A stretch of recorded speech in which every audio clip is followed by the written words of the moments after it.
दोस्तों इस समय सोशल मीडिया से लेकर टेलीविजन तक सिर्फ एक नाम की चर्चा हो रही है, वो तस्वीरों में दिख रही तान्या मित्तल की। और इनका दावा है कि ये चांदी के गिलास में पानी पीती हैं और सोने की थाली में ये खाना खाती हैं।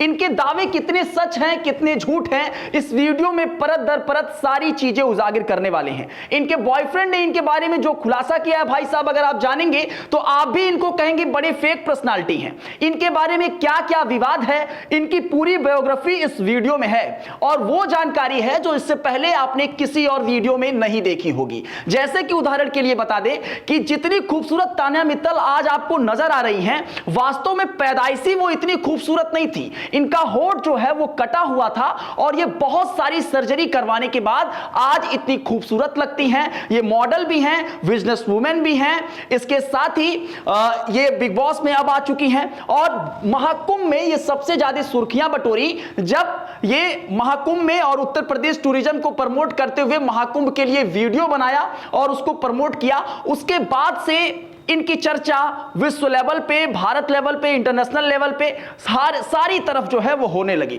तो सबसे पहले आपको यह जानकारी दिए चलते हैं कि जिसकी वजह से ये पूरी तरीके से प्रसिद्ध हुई, फेमस हुई, वो विवाद है क्या। दोस्तों हुआ यह कि मौनी अमावस्या के दिन आपको पता होगा कि महाकुंभ में भगदड़ हुई, बहुत सारे लोगों की जान चली गई। लेकिन उसी समय तान्या भी वहां पहुंची हुई थी और तान्या ये दावा करती हैं वो खुद फंस गई थी। लेकिन उसके बाद वो दावा करती हैं कि उनके साथ जो तमाम बॉडीगार्ड रहते हैं, चूंकि वो बॉडीगार्ड लेके चलती हैं, 4, 5, 10 बॉडीगार्ड उनके साथ हमेशा चलते हैं और तमाम जो सोशल मीडिया पे वो वीडियो अपलोड करती हैं उनमें आप काले कलर के कपड़े पहने बॉडीगार्ड को आप भी देख पा रहे होंगे। तो ये महाकुंभ में भी तमाम बॉडीगार्ड को लेकर गई थी। इनका यह दावा है कि इनके जो बॉडीगार्ड हैं वो तकरीबन 100 से 150 लोगों को बचाए थे। लेकिन उलट ये दावा यह भी करती हैं कि ये खुद फंसी हुई थी। अब दूसरा जरा एक क्लिप सुनिए। तान्या मित्तल करके कोई थी, एक इन्फ्लुएंसर है और वो टूरिज्म को सपोर्ट करती है, उनको हम लोगों ने रेस्क्यू करा था। दोस्तों इस क्लिप में आपको सुनाई दे रहा होगा कि एक लड़की कहती हुई सुनाई दे रही है कि एक इन्फ्लुएंसर है जिनका नाम तान्या मित्तल है, वो खुद फंसी हुई थी, उनको हम लोगों ने निकाला। तो सबसे पहले तो ये दावा यहीं पे गलत हो जाता है और तान्या मित्तल का जो फेक पर्सनैलिटी है वो उजागर हो जाता है कि वो दावा करती है कि उनके तमाम जो बॉडीगार्ड हैं वो वहां पे 100-150 लोगों को बचाते हैं और खुद फंसी होती हैं, उनको कोई और बचा के ले जाता है। इसके साथ ही वो लोगों, जब लोग ये कहते हैं कि वो खुद फंस गई थी तो दूसरों को कैसे बचाने वाला दावा कर सकती हैं, ये बड़ी बात है। पहले वो महाकुंभ का तारीफ करती हैं और उसके बाद उन्हीं व्यवस्थाओं पर सवाल उठाने लगती हैं। तो इनका जो दोहरा चरित्र है वो समय समय पर महाकुंभ को लेकर सामने आया। पहले ये वहां पे गई, वीडियो शूट की और फिर कहीं कि यहां पे कोई भीड़ नहीं दिखाई दे रही है। मौनी अमावस्या के दिन गई तो सिस्टम पर सवाल उठाने लगी, व्यवस्थाओं पर सवाल उठाने लगी, यह दावा करने लगी कि वहां पे पुलिस बढ़िया से काम नहीं कर रही है, व्यवस्थाएं उतनी उचित है नहीं, वह उनके बॉडीगार्ड जो है वो कई लोगों के जान बचाएं। इसको लेकर बहुत सारा विवाद हुआ और उसके बाद तान्या मित्तल जो है वो सुर्खियों में आ गई। अब चलिए आपको यह बता दिए चलते हैं कि आखिर तान्या मित्तल हैं कौन जिनके बारे में इतनी सारी चर्चा हो रही है। बिग बॉस 19 की ये ऐसी इकलौती कंटेस्टेंट हैं जिनके बारे में बहुत सारा चर्चा हो रहा है। किसी और 16 कंटेस्टेंट में से किसी और का नाम आपको नहीं पता होगा, लेकिन तान्या मित्तल का नाम आपको जरूर पता होगा। चलिए सबसे पहले आपको यह बता देते हैं दोस्तों कि ये एक मीडिया इन्फ्लुएंसर हैं, एक बिजनेस वूमेन है, मोटिवेशनल स्पीकर है, पूर्व मॉडल है और इसके साथ ही अब ये बिग बॉस 19 की कंटेस्टेंट हैं। मतलब बहुत सारी चीजों में ये मल्टी टैलेंटेड अगर कहें तो गलत नहीं होगा। 27 सितंबर 2000 को ये मध्य प्रदेश के ग्वालियर में इनका जन्म हुआ। मतलब आज ये 25 साल की हैं और 25 साल की उम्र में सबसे कम उम्र की इन्फ्लुएंसर करोड़पति ये अपने आप को बनने का दावा करती हैं कि ये सबसे कम उम्र की इन्फ्लुएंसर करोड़पति हैं। इसके साथ ही दोस्तों बचपन में इनका होंठ कटा हुआ था, बहुत सारी इनको सर्जरी करवानी पड़ी और तब जाके आज जब आप तान्या मित्तल को देखते हैं तो बिल्कुल उनके होंठ जो है ऐसे बिल्कुल नजर नहीं आते हैं कि वहां पे सर्जरी हुई है, वहां पे किसी प्रकार का कट था। आज जो है वो बड़ी खूबसूरत नजर आती हैं और जिस तरीके से वो वीडियो अपलोड करती हैं उसमें भी आपको ये सारी चीजें नजर आती होंगी। 12वीं तक की पढ़ाई की है लेकिन बहुत सारी जगहों पर वो इंटरव्यू देखकर खुद फंस जाती हैं। वो कहती हैं कि चंडीगढ़ यूनिवर्सिटी से आर्किटेक्चर की हुई हैं, बहुत सारी जगहों वो दावा करती हैं कि वो 12वीं तक पढ़ाई की हुई हैं। तो यहां पे भी वो हर जगह अलग अलग बयान देके कहीं ना कहीं अपने आप को उलझन में डाल देती हैं। इसके साथ ही दोस्तों जब वो 12वीं करने के बाद निकली तो उन्होंने सबसे अधिक जोर अंग्रेजी सीखने पर दिया। उनका यह मानना है कि आज के दौर में अंग्रेजी सीखना बहुत महत्वपूर्ण काम है, उसके बिना कोई काम नहीं होता, और इसीलिए 12वीं के बाद इन्होंने अंग्रेजी सीखने पर बहुत ज्यादा जोर दिया। शुरू से ये दिल्ली में जब बिजनेस करने की सोची तो शुरू में सदर बाजार से प्रोडक्ट खरीदती थी और उसके बाद अपनी सोशल मीडिया आईडी से उसे सेल करती थी, वहीं पर उसे बेचती थी। लेकिन उतना ज्यादा प्रभाव नहीं छोड़ पाई, उतने ज्यादा ग्राहक उन तक नहीं पहुंच पा रहे थे। और इसके बाद इन्होंने क्या किया, 19 साल की उम्र में 500 रुपए से ये बिजनेस स्टार्ट की थी, सिर्फ 500 रुपए से। और आज उनका जो कह सकते हैं कुल संपत्ति है वो करोड़ों रुपए है, वो हर महीने के 10 लाख रुपया कमाती हैं। तो इस तरीके से आप इनका चीज समझ सकते हैं। ब्रांड का क्या नाम है दोस्तों, जो इस समय जिसके माध्यम से हैंडमेड साड़ियों की बात करें, चाहे हैंडबैग की बात करें, हैंडक्राफ्ट्स की बात करें, तमाम चीजें बनाती हैं, वो गिफ्ट्स पैक बनाती हैं। तो ये सारी चीजें हस्त निर्मित सारी चीजें ये बनाती हैं। उनके कंपनी का नाम है handmade with love by Tanya. इसी कंपनी से जो है वो तमाम सामान को सेल करती हैं, उनकी जो कंपनी है। और इसके साथ ही हैंडबैग, हैंडकैप, साड़ियां, तमाम चीजें उनकी कंपनी बनाती है। 2018 में दोस्तों सबसे ज्यादा अंतरराष्ट्रीय ख्याति इन्होंने पाया जब 2018 में लेबनान में आयोजित मिस एशिया यूनिवर्स टूरिज्म में ये भारत का प्रतिनिधित्व की। और उस दौरान वो 12 दिनों का चलने वाला प्रोग्राम, जहां पे 16 राउंड हुआ और तकरीबन 31 कंटेस्टेंट अलग अलग देशों से आए थे और उनमें ये जीत हासिल की। 2018 में खिताब जीता और उसके बाद ये बहुत अधिक कह सकते हैं कि इंटरनेशनल लेवल पे पॉपुलर हुई। दोस्तों उन्होंने अपना TEDx जैसे मंचों पर भी मोटिवेशनल स्पीच दे चुकी हैं और अब वो पॉडकास्ट भी शुरू कर चुकी हैं, जहां पे आध्यात्मिकता से जुड़े लोगों का वो इंटरव्यू करती हैं और सनातन को प्रमोट करती हैं, ऐसा वो दावा कर रही हैं। इसके साथ ही गर्ल अप जैसी संस्थाओं से जुड़कर वो महिलाओं के समानता के बारे में और मासिक धर्म स्वच्छता का काम भी वो कर रही हैं। गर्ल अप एक ऐसी संस्था है जो महिलाओं की समानता को लेकर आवाज उठाती है और उसके लिए काम करती है, गरीबों के लिए काम करती है। इसके साथ ही महिलाओं से जुड़े तमाम मुद्दों के साथ गर्ल अप संस्था जो है वो काम करती है। बच्चों को इन्होंने पढ़ाई लिखाई, तमाम बच्चे ऐसे हैं जिनको ये एक तरीके से कह सकते हैं कि गोद ली हैं, जहां पे वो उनकी पढ़ाई लिखाई, खर्चा पानी, हर चीज वही वहन करती हैं, ऐसा वो दावा करती हैं। और इसी के साथ उत्तर प्रदेश, मध्य प्रदेश के राज्य के पर्यटन बोर्ड के साथ ये जुड़ी हैं और कल्चरल एम्बेसडर हैं।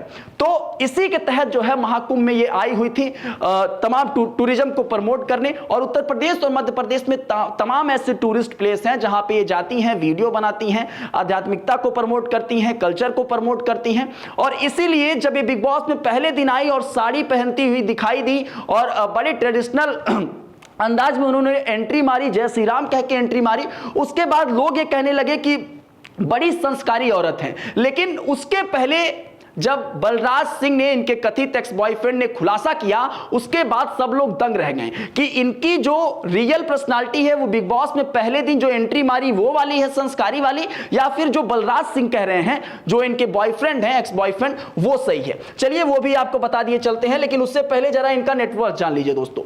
ये तान्या मित्तल जो है हर महीने तकरीबन 9 लाख रुपए कमाती हैं, ये रिपोर्ट दावा करती है। इसके साथ ही 2 करोड़ के आसपास इनकी कुल संपत्ति है, इनके पास कई लग्जरी गाड़ियां हैं और इसी के साथ ये दावा करती हैं कि सबसे कम उम्र की इन्फ्लुएंसर करोड़पति हैं। ये इंस्टाग्राम पर 2.5 मिलियन फॉलोअर हैं और यूट्यूब पर तकरीबन इस समय 70,000 सब्सक्राइबर यूट्यूब पर हो चुके हैं, जहां वो पॉडकास्ट करती हैं, आध्यात्मिकता को प्रमोट करती हैं और तमाम साधु संतों से बात भी करती हैं।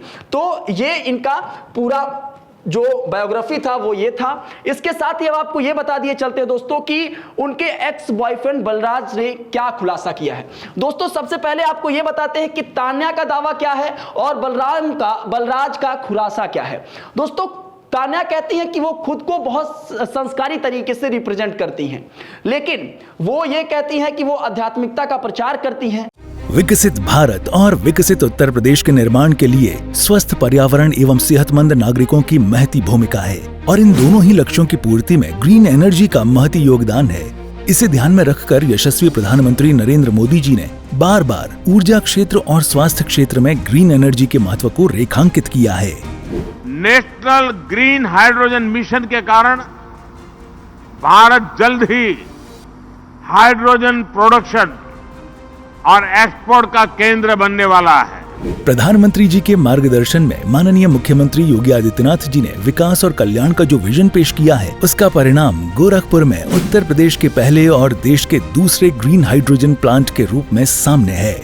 जो भविष्य की ऊर्जा है, ग्रीन एनर्जी के क्षेत्र में व्यापक रूप से जिस फील्ड में व्यापक संभावना है वह है हाइड्रोजन एनर्जी। टोरेंट गैस और टोरेंट पावर द्वारा स्थापित प्लांट प्रदूषण मुक्त ऊर्जा प्राप्ति की दिशा में नया प्रयास है। इस प्लांट के अस्तित्व में आने से ग्रीन हाइड्रोजन और सीएनजी पीएनजी की ब्लेंडिंग होगी। इसके बाद इसे घर घर रसोई गैस के रूप में पहुंचाया जाएगा। उज्ज्वला योजना के माध्यम से घर घर रसोई गैस कनेक्शन उपलब्ध कराने से पहले कार्बन उत्सर्जन फेफड़े, त्वचा और आंख से जुड़ी बीमारियों की बड़ी वजह था। जन कल्याणमुखी उत्तर प्रदेश सरकार ने लोकहित में प्रदेश की क्षमता को पहचाना और हाइड्रो पावर या थर्मल पावर की तरफ कदम बढ़ाए। भविष्य हाइड्रोजन एनर्जी का है और आने वाले समय में इसके सबसे सस्ती होने की उम्मीद है। ऐसा होते ही green hydrogen plant green energy की क्रांति का संवाहक साबित होगा। एलईडी स्ट्रीट लाइट के उपयोग से कार्बन उत्सर्जन पर लगाम और ऊर्जा खर्च में कटौती कर सरकार ने क्लीन एनर्जी को अपनाया है। तभी तो कहते हैं विजन वाली सरकार, काम दमदार, डबल इंजन सरकार। वो कहती हैं कि वो चांदी के बर्तन में पानी पीती हैं, वो कहती हैं कि सोने के बर्तन में वो खाना खाती हैं। इसके साथ ही वो कहती हैं कि वो हमेशा बॉडीगार्ड लेकर चलती हैं, तमाम 2, 4, 5, 10 लोगों को। कुछ लोग कहते हैं कि वो रील बनवाने के लिए बॉडीगार्ड को लेकर चलती हैं। इसी के साथ वो कहती हैं कि अपने माता पिता जो उनके हैं वो यहां तक की इजाजत नहीं दे रहे थे कि वो किसी लड़के से दोस्ती तक करें। अब इन तमाम चीजों को लेकर बॉयफ्रेंड जो इनके एक्स बॉयफ्रेंड हैं उनके खुलासे को देखिए। बॉयफ्रेंड का खुलासा यह है कि ये संस्कारी तो बिल्कुल भी नहीं है, क्योंकि अगर कोई संस्कारी होगा तो वो 4 बॉयफ्रेंड बनाने का दावा बिल्कुल नहीं कर सकता। इसके साथ ही इन्होंने कहा कि स्पिरिचुअलिटी का ढोंग रच रही हैं। बॉयफ्रेंड ने कहा इनके कि ये आध्यात्मिकता का ढोंग रच रही हैं, असल में आध्यात्मिकता इससे बिल्कुल परे है। इसके साथ ही उन्होंने कहा कि जो अपने बॉयफ्रेंड और स्टाफ और ड्राइवर को लेकर चलती है उसी के साथ बदतमीजी और गंदे तरीके से व्यवहार करती है। यह बलराज सिंह का खुलासा है। इसी के साथ उन्होंने कहा कि प्लास्टिक के गिलास में वो पानी पीती है। यह सोने चांदी वाली बात पूरी तरीके से झूठी है। उन्होंने यह भी कहा कि बॉयफ्रेंड का खुलासा एक तरफ वो तमाम बॉयफ्रेंड के साथ खुलासे की बात कर रही हैं और दूसरी तरफ भक्ति की बात कर रही हैं। और वो यह भी दावा की है, पिछले 2018 का उनका एक वीडियो वायरल हो रहा है जिसमें उन्होंने ब्रेकअप के बारे में भी बताया है। तो आप ये सोचिए कि एक आदमी जो एक लड़की जो है जो संस्कारी है, जिसके माता पिता यहां तक इजाजत नहीं देते थे कि किसी से दोस्ती करो, किसी से बात करो, वो लड़की जो है अपने वीडियो में ये बात का जिक्र कर रही है कि वो उसके साथ ब्रेकअप हुआ बहुत गंदे तरीके वाला। और इसके साथ ही उनका जो बॉयफ्रेंड है वो ये कहकर उनसे दूर चला गया कि तुम बिल्कुल ही खूबसूरत नहीं हो।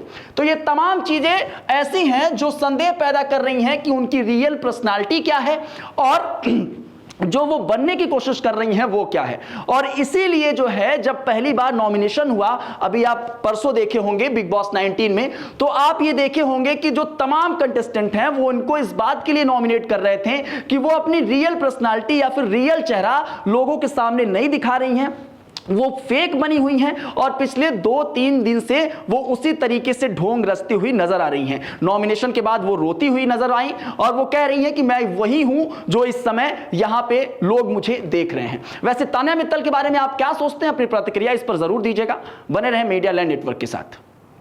भारतीय दर्शन की प्रथमा शक्ति भर रही है उन्नति की ऊंची उड़ान। यशस्वी प्रधानमंत्री नरेंद्र मोदी के महिला सशक्तिकरण के संकल्प को साकार करते हुए महिलाएं गढ़ रही हैं नए भारत की समृद्ध तस्वीर। एक बेटी का सामर्थ्य, उसकी शिक्षा, उसका कौशल सिर्फ परिवार ही नहीं, समाज की, राष्ट्र की दिशा तय करती है। शक्ति के संधान से समृद्धि के सीधे संबंध को माननीय मुख्यमंत्री योगी आदित्यनाथ ने पहचाना है। वर्ष 2017 के बाद उत्तर प्रदेश में महिला सशक्तिकरण के लिए शुरू हुआ मिशन शक्ति अभियान सफलता के 5वें चरण में प्रवेश कर चुका है। 1,38,000 से अधिक महिलाओं को सरकारी नौकरी, महिला स्वयंसेवी समूहों के माध्यम से 1 करोड़ महिलाओं का स्वावलंबन एवं सीडलिंग उत्पादन में 60,000 से अधिक महिलाओं को मिला है रोजगार। जीवन के प्रत्येक क्षेत्र में बेटियों को, बहनों को आगे बढ़ने का अवसर प्राप्त हो सके, इसके लिए सरकार के स्तर पर अनेक कार्यक्रम चलाए गए, अनेक योजनाएं प्रभावी ढंग से आगे बढ़ रही हैं। आज उसका परिणाम हम सबके सामने है। उत्तर प्रदेश में 12 लाख से अधिक महिलाएं लखपति दीदी की श्रेणी में आ चुकी हैं। 10,000 से अधिक विद्युत सखियों ने विद्युत बिल संबंधी कार्य पूर्ण कर 14 करोड़ 60 लाख से अधिक कमीशन प्राप्त किया है। 2 लाख से अधिक महिलाएं पीएम स्वनिधि योजना से लाभान्वित हुई हैं। 35 लाख से अधिक निराश्रित महिलाओं को प्रतिमाह 1,000 रुपए की मासिक पेंशन दी जा रही है। 1 करोड़ से अधिक घरौनियों के वितरण और विलेखों में महिलाओं के लिए स्टैंप शुल्क में 1% की छूट से महिलाएं संपत्ति मालिक बनकर हो रही हैं सशक्त। फरवरी 2025 तक 28,68,000 से अधिक महिला बन चुकी हैं बैंक अकाउंट होल्डर। समृद्ध हो रही महिलाओं से सशक्त हो रहा है उत्तर प्रदेश। काम दमदार, डबल इंजन